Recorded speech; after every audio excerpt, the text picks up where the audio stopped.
Hi there, it's Jen from Jen's Homemadeology, and today we are going to be making a quick and easy skill builder beginner pattern, the Sewfisticated Trio. Now this is the Sewfisticated Trio using the clear method version in the large size. However, in this tutorial, I am going to be making the clear one using a new fabric base called a stiff mesh. It's a stiff checkered mesh. It's also available in white and solid colors that wouldn't have the checkered on it. But this stiff mesh is a structured type of mesh, which allows it to be used in areas and where you would use clear vinyl. And as I said, I will be using a stiff mesh on this make versus clear vinyl. I'm going to give you a little bit closer view of this stiff mesh. It's a stiff mesh. It definitely has like that nice structure and support that makes it able to be subbed out for clear vinyls. This is the checkered version. It's from Sewfisticated Supplies, and I can link that below for you. This is available in white and also in plain colored versions. And here is the colored of it. So it has that structure to it and just doesn't have the checkered.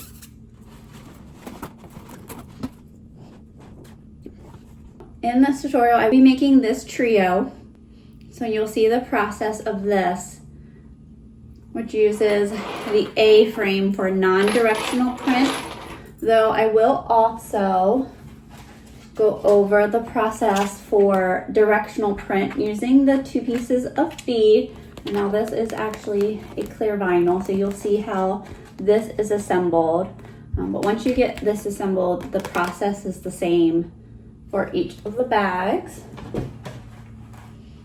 Now this is a quick make, especially when you're doing the clear version of the trio, because it's the exterior, which in this one is just the 1 piece, or you would have the 2 pieces, and then your zipper gusset. So this bag can come together really, really quickly. It's great for craft events. It's great for gifting. I'm gonna make a few of these for teacher gifts because they are just really simple and cute. They are finished using the binding method, so you'll get to practice your binding and your curves, which is part of the skill building. Since this pattern is so simple and so easy to put together, you can take the time, go ahead and batch sew these and practice getting around curves, practice your binding without a lot of extra steps to get a completed bag. So you get kind of instant gratification from these when you're doing them. This is how this one turned out. It does have the option to do 1 to 2 zipper pulls. I did 2 because I wanted to add some elegance to it. Just felt like having the zipper up top added versus having them on the side. You do have the option of doing 2D rings. Now if you're doing the small, it will only be 1D ring. Unless you want to cut a second one and add it, you can definitely do that. And then you just have your gusset and then a piece. Now, this is the large size. You can use this tutorial to make any of the sizes. And again, whether or not you're doing the piece A for non-directional print, or if you wanted to do the 2 pieces of B for directional. Now you can also use a non-directional piece. If you have smaller pieces of clear that you want to piece together and use a non-directional print, that is definitely an option. I just won't be doing any of the lining options as that's part of the fabric version. So keep an eye out as I plan on doing a tutorial for the fabric version at some point in time. Now, again, I did add a chain to mine and I used this as a crossbody and I was out and about and I really, really liked it and I got a lot of compliments. So that has me excited to make gifts for everyone using this pattern. So let's walk over our supplies and materials needed in order to make this sophisticated trio in the large size using the clear vinyl method of construction. Now let's go over our pattern pieces and supplies that will be needed in order to make the sophisticated trio in the clear version. I will be making the large size today, but you can use this tutorial to follow along no matter which size you are making. Now, though this pattern calls for clear vinyl, I'm actually going to be subbing out a stiff mesh because this stiff mesh gives the same structure a clear vinyl would. This is a stiff mesh from Sewfisticated Supplies. It does have that nice structure. This is the checkered one. So these checkers are like a velvet material that's really soft. I'm going to use this one. This will be my piece A, which is for non-directional prints. I will show how to do a directional print.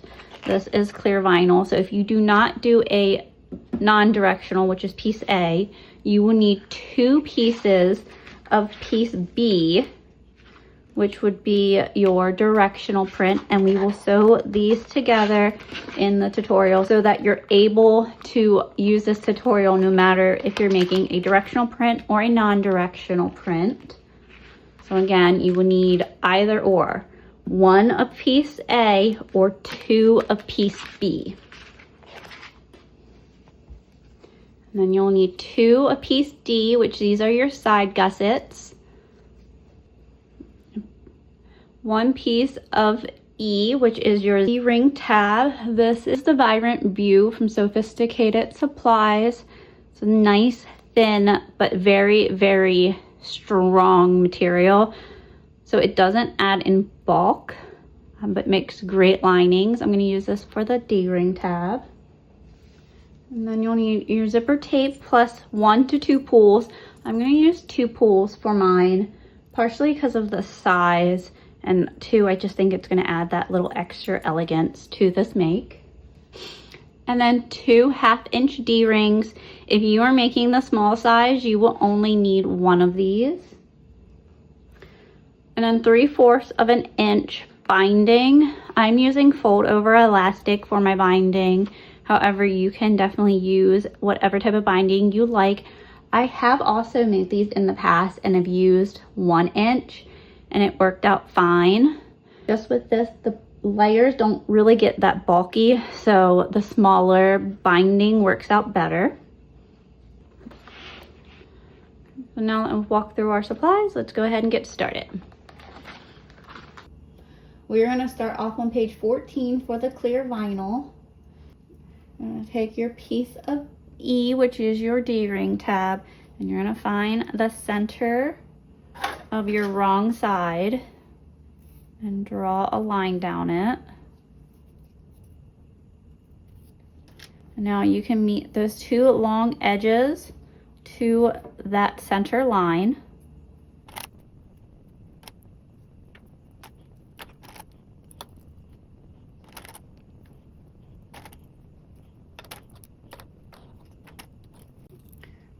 And now we'll stitch down on both sides with a 1/8 seam allowance.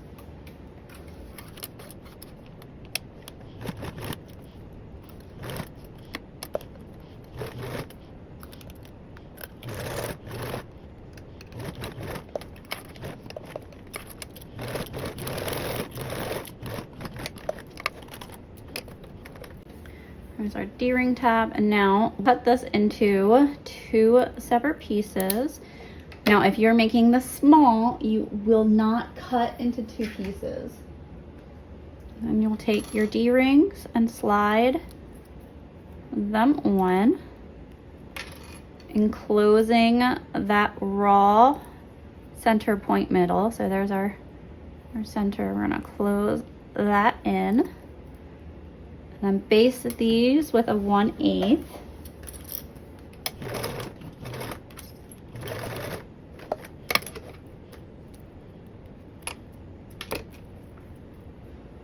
These 2, now we can set these just off to the side while we work on our zipper tape. Now you'll need your zipper tape and your pulls. I'm gonna singe the ends of my zipper tape just so it's easier to put on my pulls first, and then that will prevent my zipper tape from unraveling.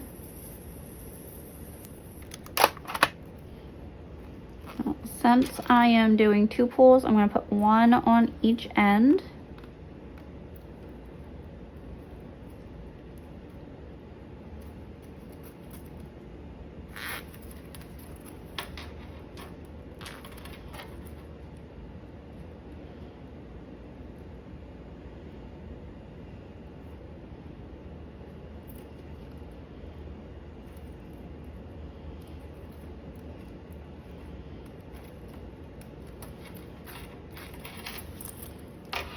You'll grab your zipper tabs and you'll have the D-ring facing towards your zipper tape and have an overhang off the end of your zipper tape with a 5/8 of an inch.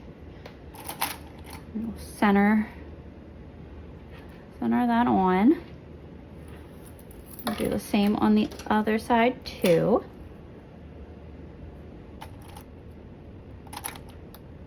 And then you'll base these with a 1/4 seam allowance.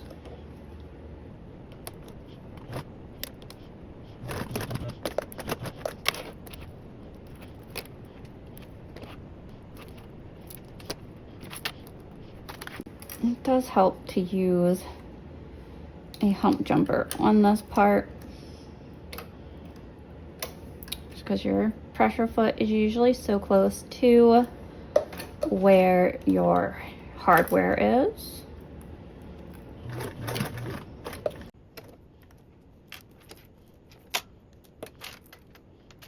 And once you're happy with those, you'll trim off your extra zipper tab or D-ring tabs.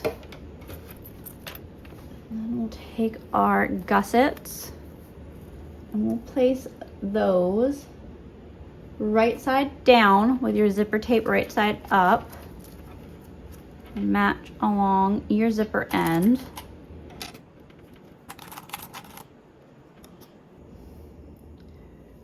And then sew with a 1/4 seam allowance.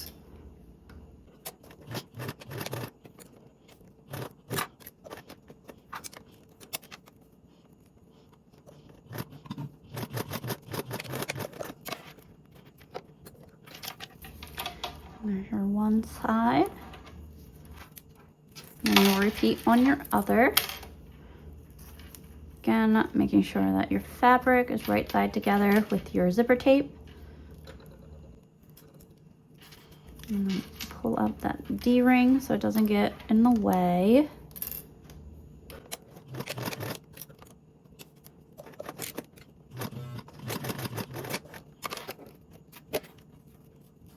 That one, so there would be your zipper gusset.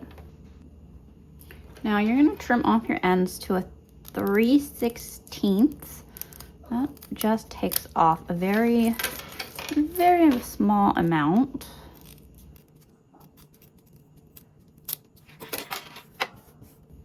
And then because I just cut into my zipper tape, just gonna singe those edges again.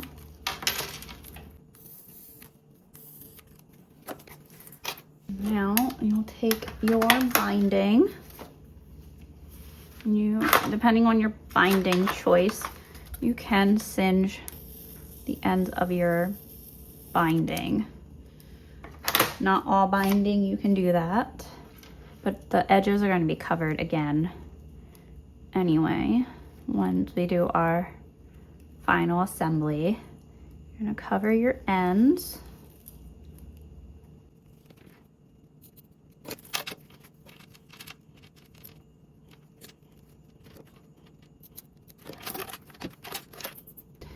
And now sew with a 1/4 seam allowance.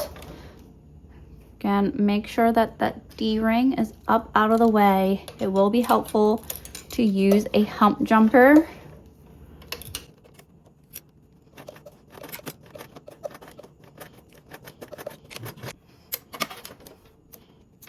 Okay, and make sure you cut both sides and that you are happy with your stitches, and you'll repeat on your other side.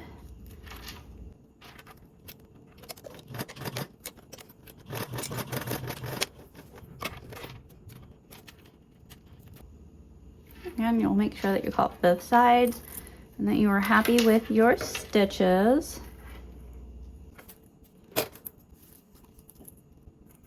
Now you're going to turn your pieces out and push that binding down towards the outer side of your gusset so they'll face down the natural way the zipper goes.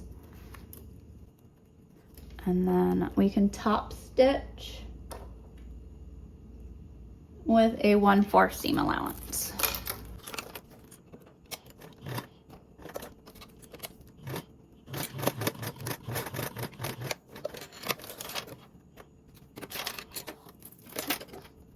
And then repeat on your other one.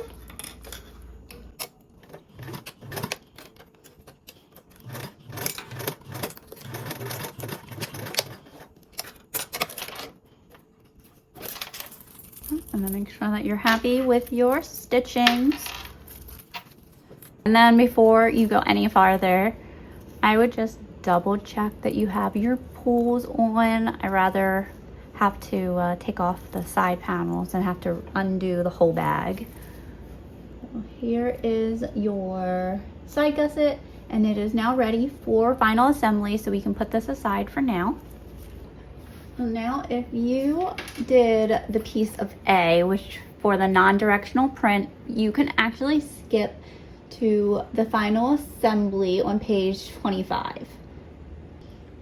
Though I'm going to cover the assembly for directional fabrics using 2 pieces of B, because you can also do this with non-directional, just in case you're trying to make smaller pieces of fabric work. So here are your 2 pieces of B. You'll align those along your bottom straight edge.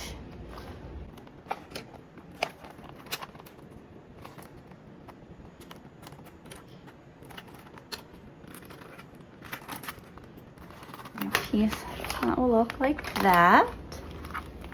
And now you're going to sew with a 3/8 seam allowance.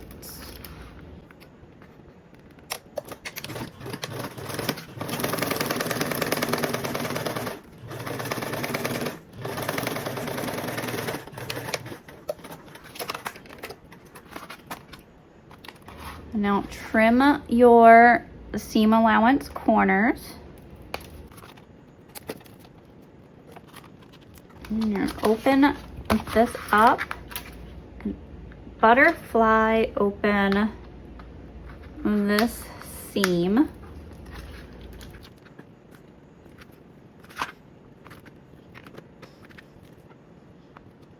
And then we're going to top stitch these seams with a 1/4 seam allowance.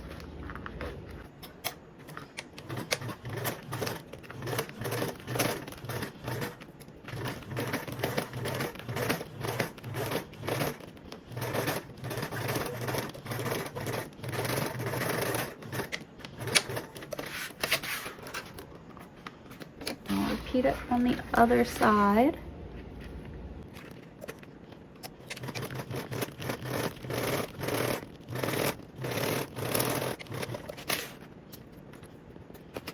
And now your new piece B exterior is ready for final assembly. This is what that will look like, which would be the same size as our piece A. So here is what your non-directional print piece will look like, and then your directional print. And now we can move on to our final assembly, which is on page 25, step 19. I'll pull back out our zipper tape, and you're gonna find the center of that zipper tape. I'll mark on both sides of my zipper tape within my seam allowance. And then I'm gonna grab my piece of A, because that's the one I'm using. If you made the B piece with directional, you'll grab that. The process will be the same for here on out. Find my top, center, and my bottom center of the shorter ends. I made a marking on there and up here. I'm also going to find the center point of the sides, both of the long sides, and your center point of these little gussets.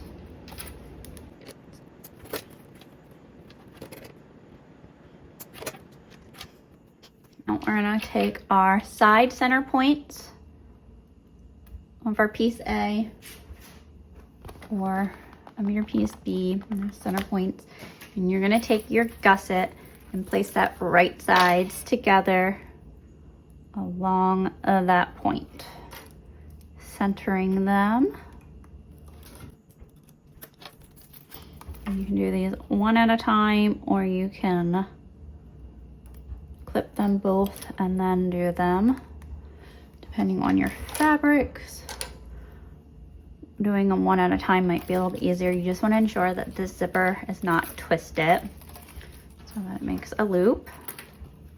Now baste these together along that straight point with a 1/8 seam allowance.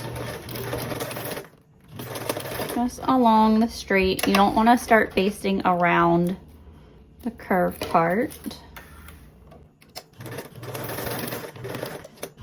Baste it on both sides using that 1/8. Ensuring that that's not twisted. Now it's time to bring up our sides to our zipper. So it helps to unzip this zipper and then bring up your panel so you meet your center of your panel to the zipper and have them meeting right sides together. Meeting up your center point of the middle of your zipper and the top of the panel. You're only going to clip out slightly.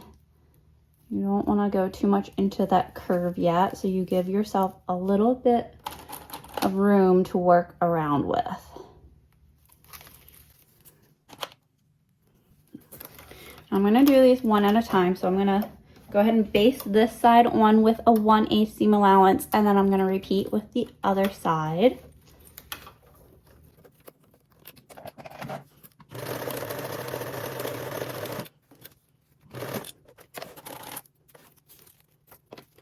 So there's one side, and now I'm going to take this side of the right side of the zipper and match it right sides together with the other end of the panel.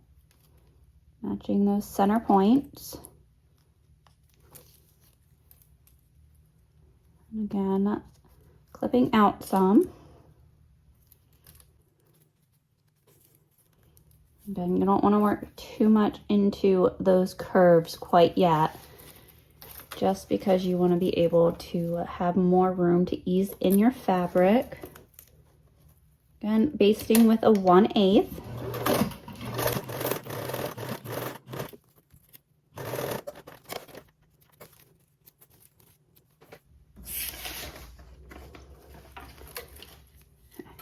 So here is the right side of my fabric, which is on the inside of my bag.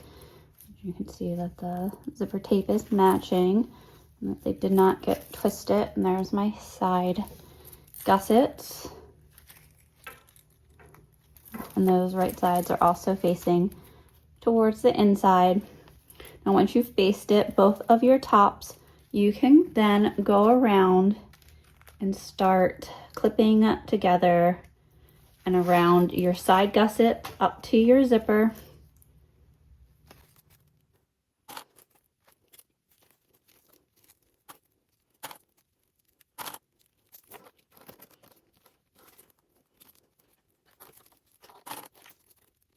And clip around on my other side too.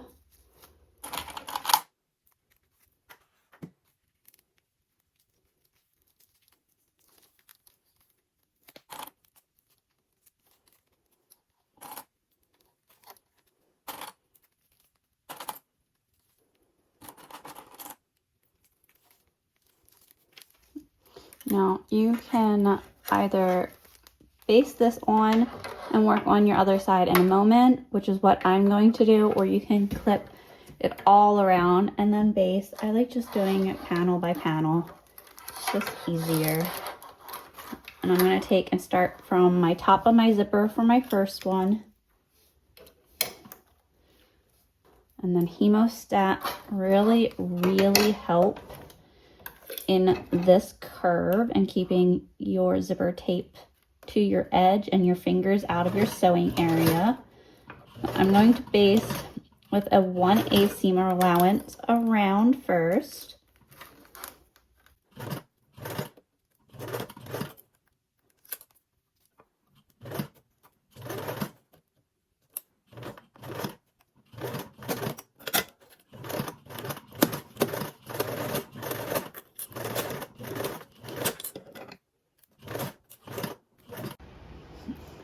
And now for these basting stitches ending, you can just baste down until the farthest you can get down without going around that curve until we get to our final assembly. This is just those basting stitches, and sewing down that far will help just as far as you can. Like there's a little bit of a gap right here between my stitching.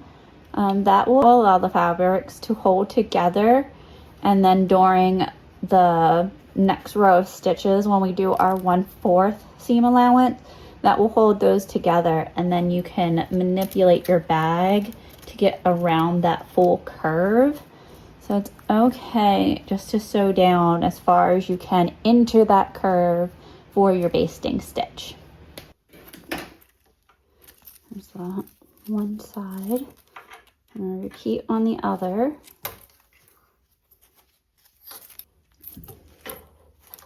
I'm going to baste this side with a 1/8 seam allowance.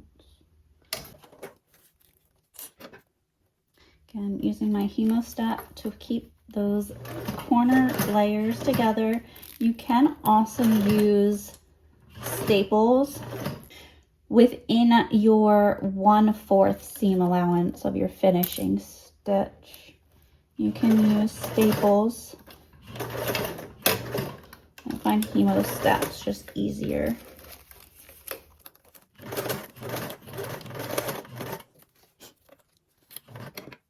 And then again around the zipper tape.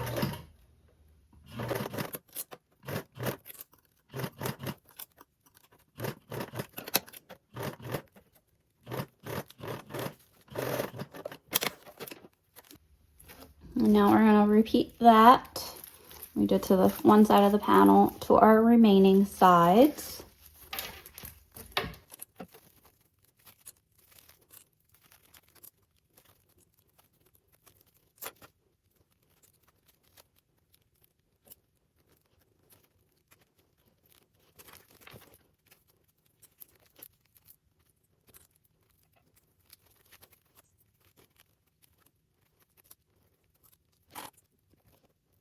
So depending on your fabrics, this part could be a little bit more challenging than your other part, especially around these little small bottom tight curves.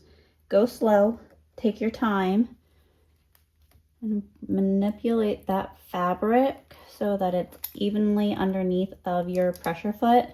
If you are doing a clear vinyl or a stiffer fabric, you can warm it up with a hairdryer a little bit to help it be more movable, more pliable. and help you ease around the curves more. Start from this top zipper and get this last one, this side done, and then I'll finish off on the other. Again, just basting around with that 1/8. This will just be a basting stitch before I go around and sew with the 1/4.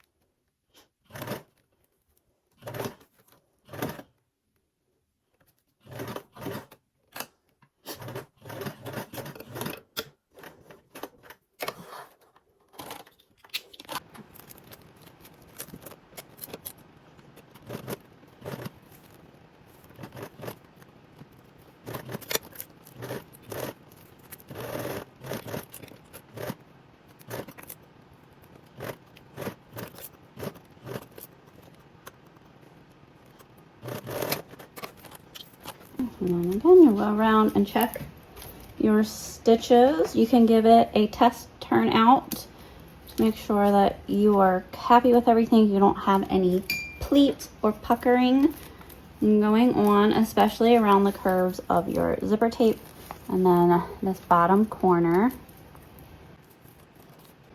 Now before I do my binding, I like to go around and stitch and sew a 1/4 seam allowance so I can catch all my seams now and then turn the bag out to make sure I'm happy with that. Before going around and doing my binding, I just find it easier to do the binding that way. And then I will sew my binding. Put that there. It's turning out super cute so far. So I'm gonna go around and sew with a 1/4 seam allowance real quick, and then we'll do our binding and turn it out.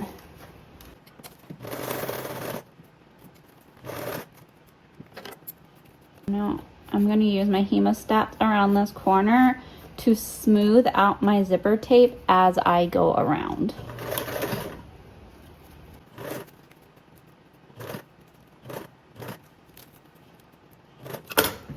I'm gonna leave my needle down in my fabric, lift up my pressure foot real quick just to get this zipper, pull a little bit out of this area and make it easier to sew with that 1/4 for me.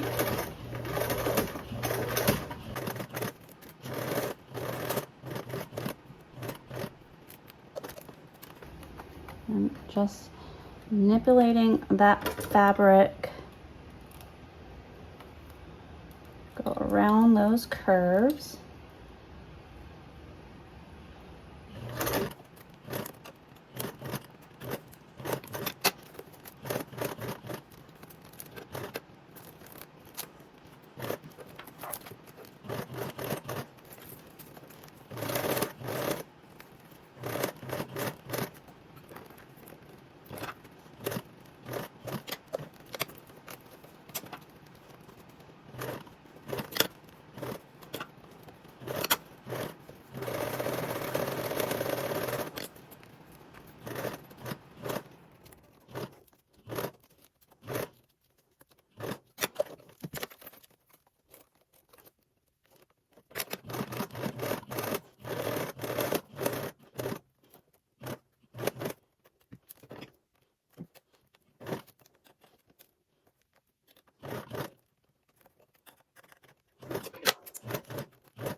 now that we have everything sewn up together, you can turn your bag right side out to ensure that you are pleased with all of your stitchings and that you don't have any gaps or puckers.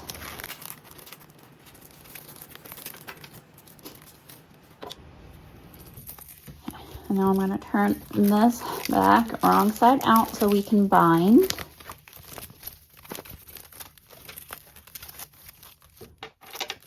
There's that. And I'm going to grab my binding.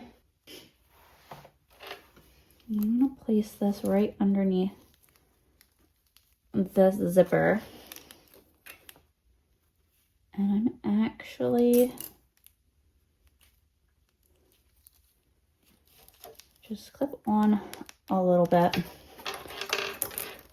And I'm going to just do a few stitches at my 1/4 seam allowance to hold the start of my binding in place. And then I don't have to worry about going back and covering it up after. I can just clip around and clip that piece into place. I will say I do my binding differently almost every single time I bind, because sometimes I'm in the mood to clip around, which I actually usually honestly do a lot when my kids are around, because I can just clip outside if they're playing and then come back and sew it. Though I do also do a fair amount of clipping on tutorials, because I know not everyone can sew as they do binding, but I do a few patterns that way too, so you can see it and maybe feel a little boldened to try and sew and do binding at the same time. The trio, though, with it being a skill builder pattern, it is good to take your time with the binding, and it's also a little bit smaller of a make, even with this being the large size, so that can make things a little bit trickier. Now I am to my zipper, and on my zipper side I'm going to just ensure that my binding is not going too close to my zipper teeth, so that way it doesn't prevent my bag from opening or closing. This is where using the 3/4 inch fold over elastic works better than the 1 inch, especially because like these seams are not very thick at all. If you are using 1 inch, because again, I've used 1 inch binding on the trios before, just when you get to your zipper side, push more of your binding towards your inner part of your bag and not into your zipper tape.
Now I'm back to where I started, and since I did a few of those basting stitches, I can take my bit right past that point and snip, and then fold over my binding and cover up the start of those stitches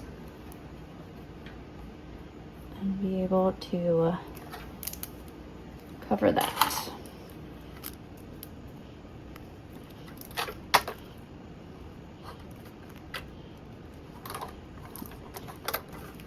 Now when I start stitching, I'm going to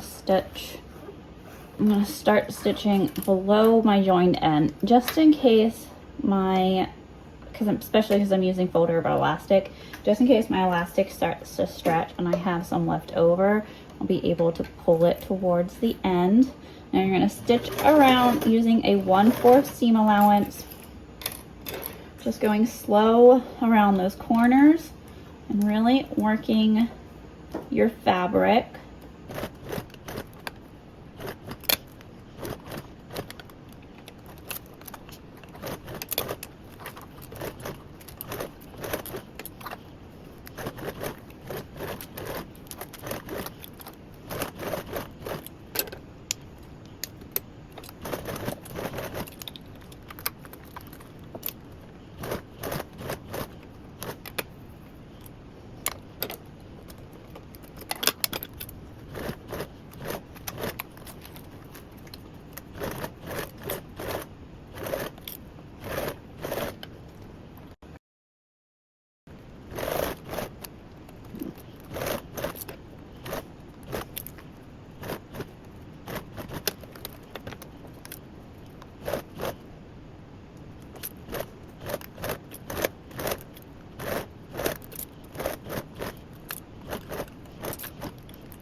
This is why I didn't starting over top of my binding that I had folded over, because now I can scooch this down and make this binding tight.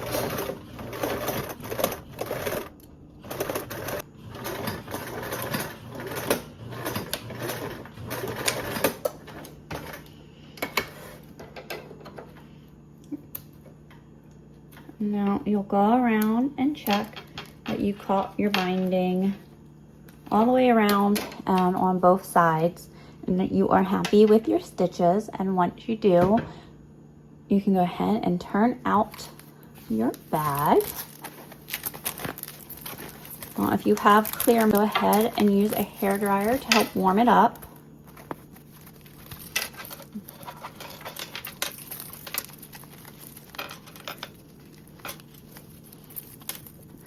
Push back the binding and you'll roll that. The more you push that back and roll it, the easier this top will be to open and close. Zip it up.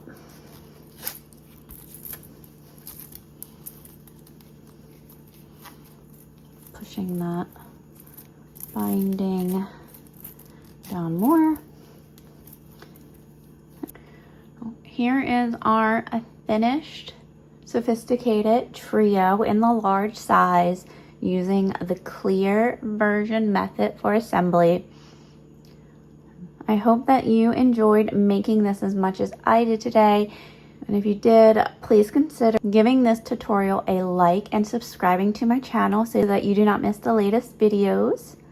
I appreciate your support. And then, as always, happy sewing, everyone. Until next time, thanks, bye.